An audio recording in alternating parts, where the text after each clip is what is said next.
If you've ever done any reading about autism, you've most likely heard the terms high functioning and low functioning as a way of categorizing autistic people. These terms have become so widely used and accepted that seemingly nobody outside the autistic community has noticed or tried to address the problems that using these labels presents. In short, the biggest problems with functioning labels are twofold.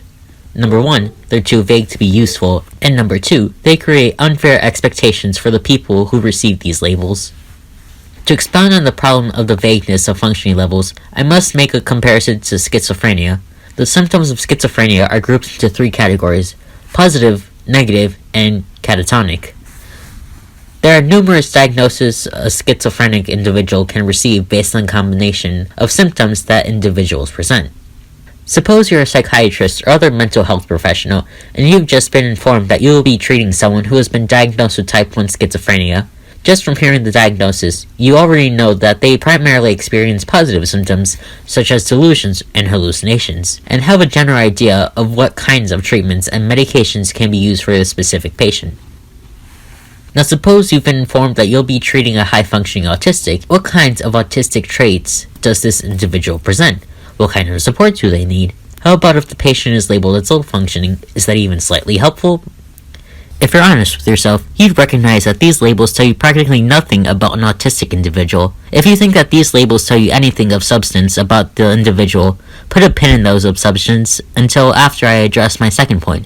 Functioning labels create unfair expectations about the recipients of those labels. Perhaps most obvious in the case of those labeled as low-functioning. In many cases, autistic people receive this label based on their ability to speak and form original sentences. In other words, individuals who are nonverbal or communicate primarily through echolalia are more likely to be considered low-functioning simply based on that. Low-functioning is considered synonymous with stupid, and many autism moms use this label to justify the dehumanizing manner in which they treat their autistic children. Being labeled as low-functioning very often means that the labeled individual may not even be given the opportunity to learn any skills that can show their greater potential.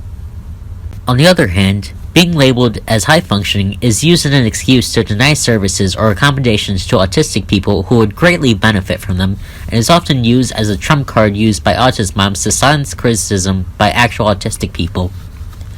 The latter usually takes form of the statement, "You're too high-functioning to understand what my low-functioning child is going through."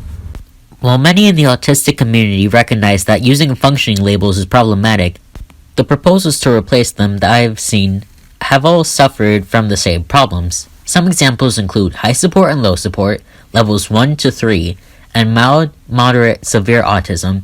After identifying and describing the problems that all of these represent, I came up with the idea of trait labels. The purpose of trait labels is to identify autistic people according to the autistic traits, to give people a more accurate idea of what to expect from the individual, and by extension, better understand how to support them.